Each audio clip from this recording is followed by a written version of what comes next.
Okay, well, why don't we go ahead and get started then? And good morning, everybody. Welcome to the March meeting of the Virginia Passenger Rail Authority Board. Very happy to see you all here today again virtually. Just a few reminders, please do mute your background or your devices when you're not speaking so we can eliminate some background noise. This is a public meeting and it's being recorded. And it will be available on the DRPT YouTube channel tomorrow. We'll be posting a link as well to the DRPT website as soon as possible. There will be a designated public comment period also. And before we get started, I am just going to read a quick statement that on November 19th, Governor Ralph Northam signed House Bill 5005, Virginia's revised biennial budget, which includes new language for meeting electronically. In light of the continuing state of emergency declared by Governor Northam, we are conducting this meeting in a remote setting, keeping safety top of mind and mitigating the impacts and spread of COVID-19. So with that, Bridget, could you go ahead and do a roll call for attendance? Ms. Bulova. Here. Ms. Butler Painter. Here. Mr. Cardwell. Here. Ms. Dorsch. Here. Mr. Fassett. Here. Mr. Hall. Present.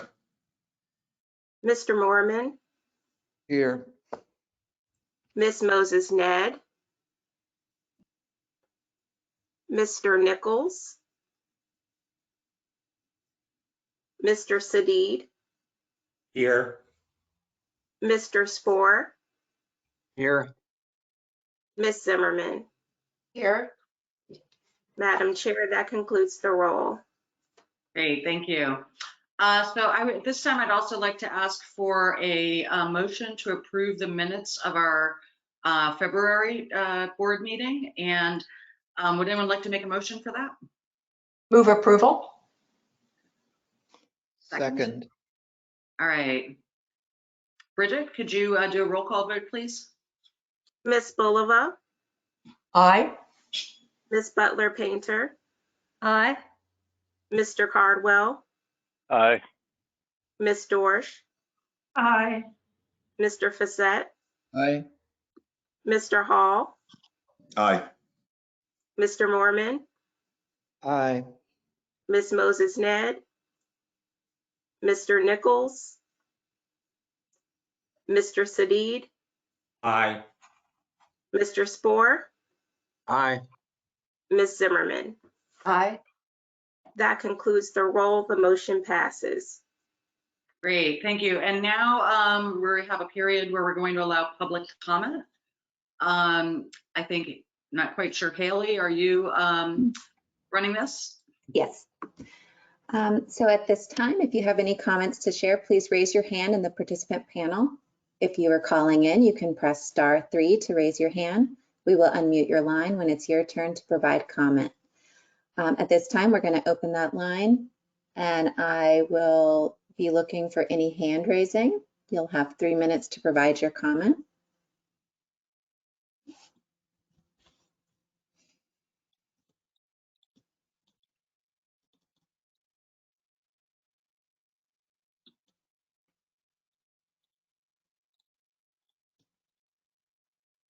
All right. Oh. Ian Ollis has his hand raised. You have 3 minutes to provide your comment. Ian, you can unmute your line.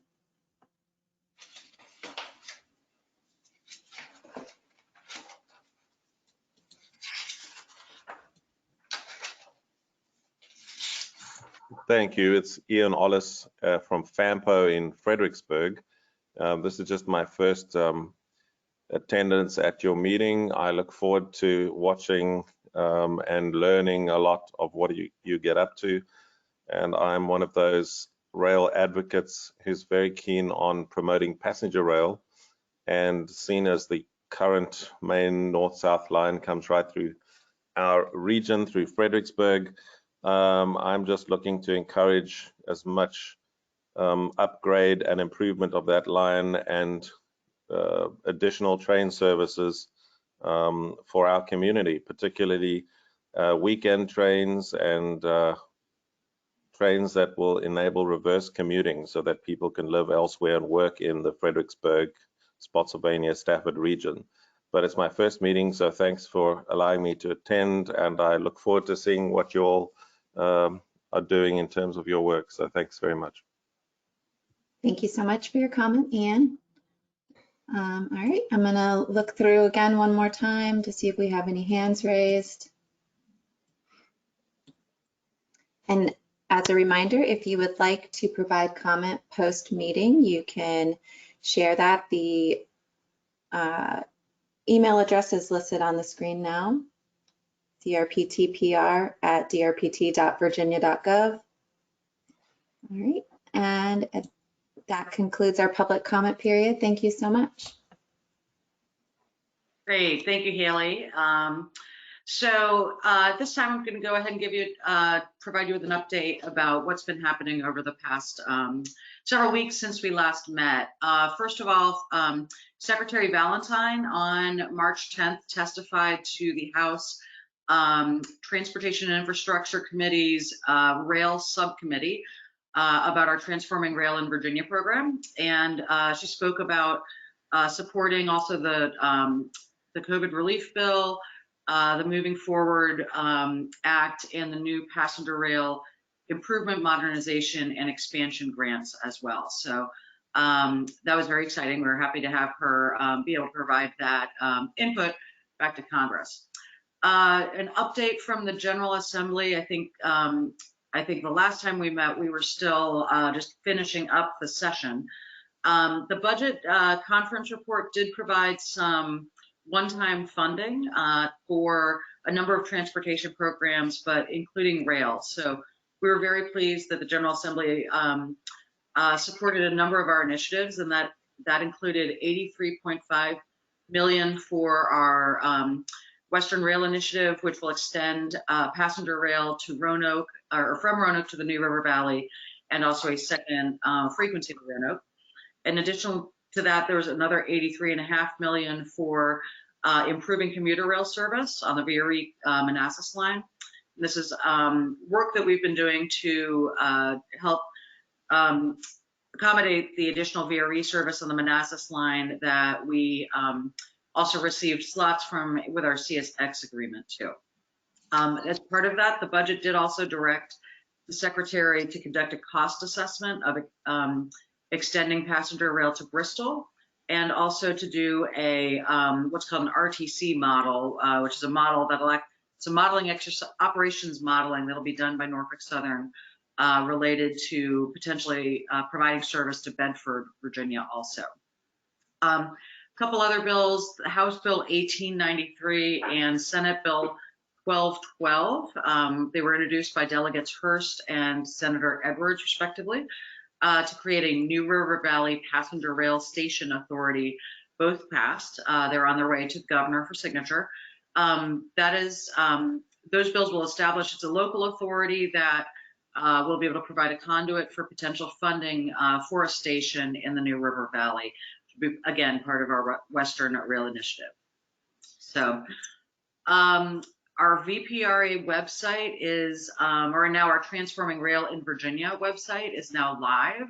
We expect, actually it's our interim website is up, but we expect the full website to be up by April 1st. So we'll certainly share that information with you as soon as we have it. We also did do a Rail Industry Day with VPRA on February 24th. And that was really to inform both the community, but also our rail industry contracting community about the work we're doing, various projects on transforming rail in Virginia, and potential bidding opportunities that will be coming up soon too. So a little bit more about the federal stimulus package that passed. I'm sure many of you have read about this already, but the newest coronavirus relief bill did provide $1.7 billion to Amtrak, and $175 million of that will be going to the states to help support our state-supported service. We expect We don't have the final numbers for Virginia yet, but we expect that it'll be about 12 to 13 million, which again will help offset revenue losses that we've seen during this pandemic, but also to be able to help support our state-supported services during this time. With the new stimulus funding, Amtrak has reported that they expect to be able to restore all of their long-distance service by June 7th. And here in Virginia, that includes the Crescent, Palmetto, Silver Meteor, and Silver Star lines, which again will all be fully restored to their daily service by June 7th. Also, Amtrak expects to start reinstating the furloughed employees. They had to furlough about 1,250 employees, and they expect to start reinstating those employees this month as well, and hopefully completing all of that by March 29th. They are also looking to lift, right now they're still at 50% capacity restrictions. They are in plans right now to hopefully lift those capacity restrictions later this summer. So that'll be somewhat dictated by ridership demand and obviously public health and safety as well. So our ridership year over year in Virginia is still down about 68% from what it was this time last year. However, it is still improving. We're very happy to see that. Their Amtrak 7-day moving average for bookings continues to improve. Their system-wide bookings right now are at about a third of the bookings for the same week last year. Again, though, we're starting to see some improvement, and advanced bookings are starting to increase as well. So with that, that concludes my report. Does anybody have any questions for me? Okay. So with that, I'm actually now going to ask for a motion to go into closed session. And I think Vice Chairman Bulova, do you have something to read there? I do. I move that the board convene in a closed session pursuant to section 2.2-3711A1 of the Code of Virginia for the purpose of discussions related to prospective candidates and interviews pursuant to Virginia Code section 2.2-3711A6 for the purpose of discussing potential transactions where bargaining is involved and where the financial interest of the Commonwealth would be adversely affected if the discussion were made public at this time, and pursuant to Virginia Code 2.2-3711A8 for the purpose of consulting with legal counsel regarding provisions in the agreement requiring legal advice. Additionally, I move that staff and attorneys attend the closed session because their presence is deemed necessary and will aid the board in its coordination of this matter. So moved. Do we have a second for that? Second. Okay. Bridget, can you do a roll call vote, please? Ms. Bulova, Aye. Ms. Butler Painter, Aye. Mr. Cardwell, Aye. Ms. Dorsch, Aye. Mr. Facette, Aye. Mr. Hall, Aye. Mr. Mormon, Aye. Aye. Miss Moses Ned, Mr. Nichols, Mr. Sadid, Aye. Mr. Spohr, Aye. and Ms. Zimmerman. Aye. Sorry. Hit my mute button. All right, All that right. concludes the roll. Motion passes. Okay, so I believe you all should have received a separate meeting link, Zoom meeting link to go into closed session, and we'll see you over there in a few minutes. So, thank you.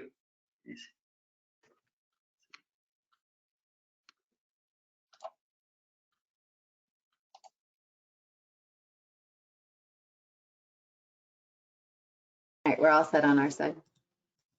Great. So thank you again to everybody, all the board members that participated in the closed session. We are now coming out into open session, and I'm going to read the following statement.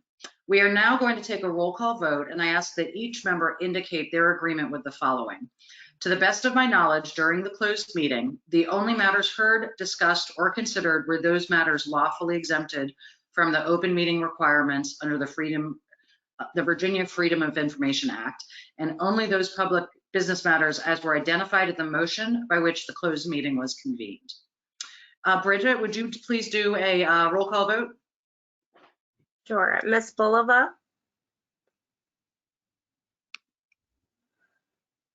I see her.